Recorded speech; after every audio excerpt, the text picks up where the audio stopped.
Alors, bienvenue à tous dans ce nouveau tuto dédié au PHP. Cette fois-ci, on va parler des méthodes get et post. Alors, faut-il utiliser plutôt la méthode get pour envoyer les données d'un formulaire HTML ou la méthode post? Get et post sont des méthodes d'accès définies dans le dans le protocole HTTP et reprises dans la spécification HTML. Le choix de la méthode dépend de la façon dont les données sont reçues, de la taille et de la nature des données. On va se concentrer maintenant sur la méthode get. La méthode get ajoute les données à l'URL. Dans un formulaire, elle est spécifiée ainsi.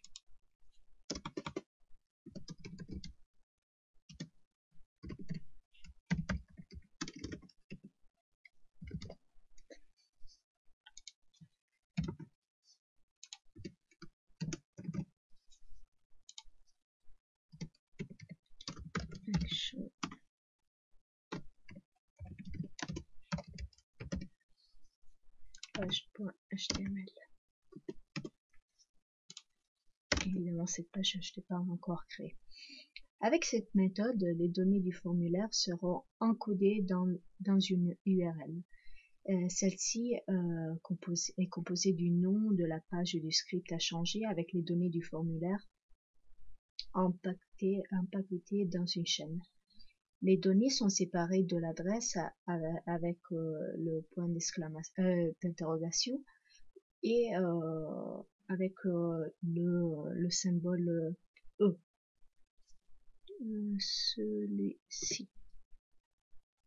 Ok. Donc, vous verrez des URL avec cette composition http://hello.com et après couleur est égale à bleu et forme est égale à rectangle. Maintenant, ne faites pas gaffe à ce que je suis au rouge qui apparaît. C'est normal parce que ce n'est pas du HTML. Donc, mon éditeur de texte est en train de faire un peu de caprice. Alors, je vais le griser, ce sera mieux. Alors, on va parler maintenant de la méthode post. La méthode post, déjà, elle n'a pas de taille de limite. Dans un formulaire, elle est spécifiée de cette façon. Je fais un petit copier-coller. Voilà.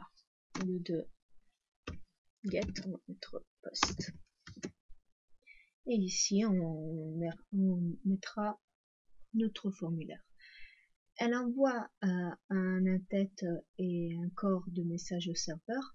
Le corps est généralement constitué de données entrées dans le champ du formulaire par l'utilisateur. Et donc ces données n'apparaîtront pas dans l'URL. Donc en conséquence, il est possible de récupérer directement les données en JavaScript aussi, et il faut ajouter du code de PHP dans la page. On va faire un exemple. Alors en PHP, si par exemple on a un input type text,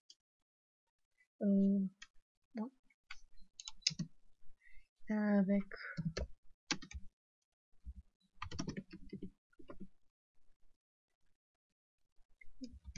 couleur, on va mettre un label quand même.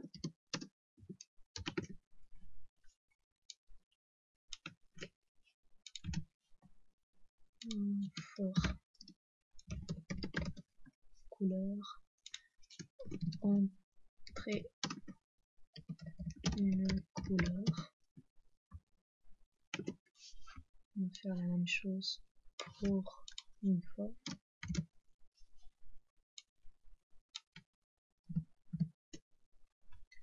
donc forme, et donc un input type submit, name, envoyer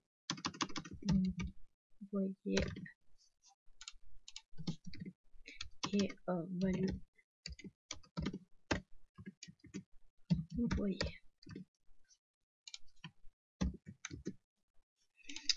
Donc en PHP, comment je peux récupérer ça? C'est avec, déjà là je vais le mettre sur mon même, rediriger sur ma même page, parce que sinon j'aurai des erreurs. Alors c'est parti. Donc la variable couleur est égale à post couleur,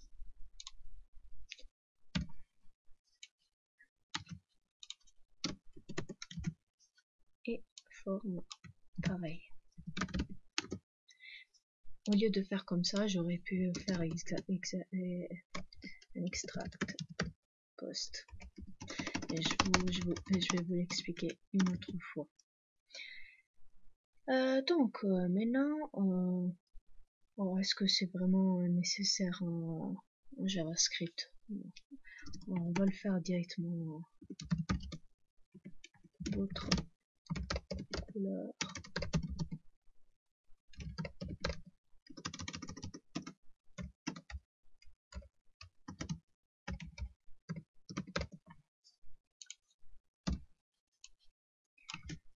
faire un écho fort. Bon, peut-être que je vais devoir enlever ça, on va voir.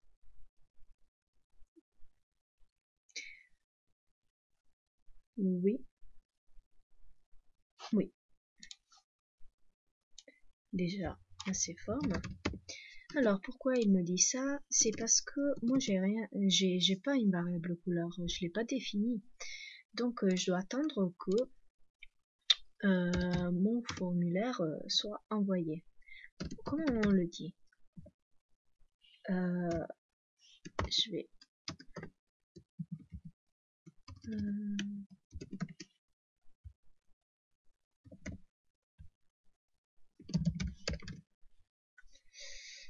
on va essayer de cette façon. Et après je vais vous expliquer.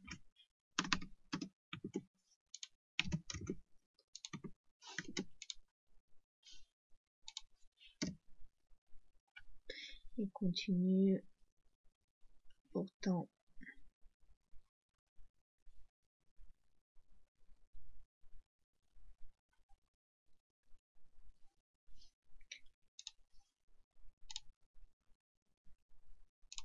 donc en attendant je vais enlever ça, que ça ne me sert pas.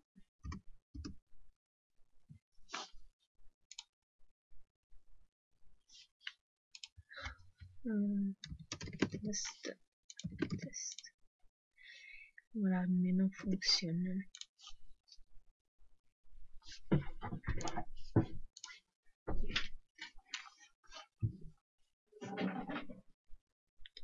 Donc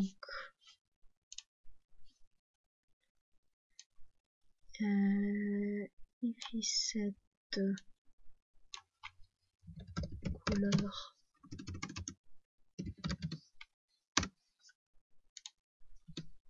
et oui, évidemment même ce que j'avais mis c'était bon, mais si je mets les variables à l'extérieur, il va continuer à m'afficher les variables et c'est pas bon. C'était pas ça. Oui, et il reprend. Bon, bref. Là pour l'instant j'ai pas d'erreur. Je vais mettre un petit BR ici. Donc maintenant on va faire l'exemple formulaire. Votre entrer une couleur, pourquoi rouge, et entrer une forme rectangle. Envoyer. Vous voyez que maintenant on voit votre couleur est rouge et votre forme est rectangle.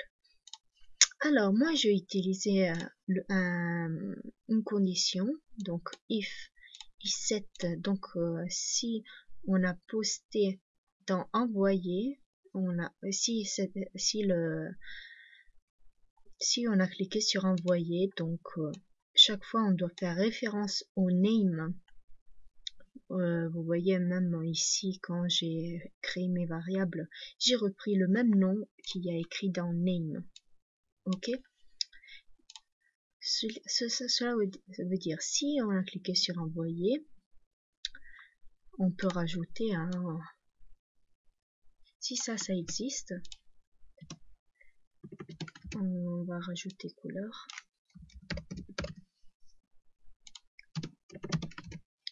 Et on va rajouter forme. Alors si tout ça existe, alors tu fais ces opérations. Sinon, tu restes, tu ne fais rien. On va réessayer. Donc jaune,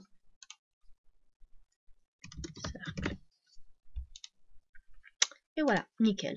Vous voyez, on a récupéré nos valeurs et on les affiche. Bon, on va faire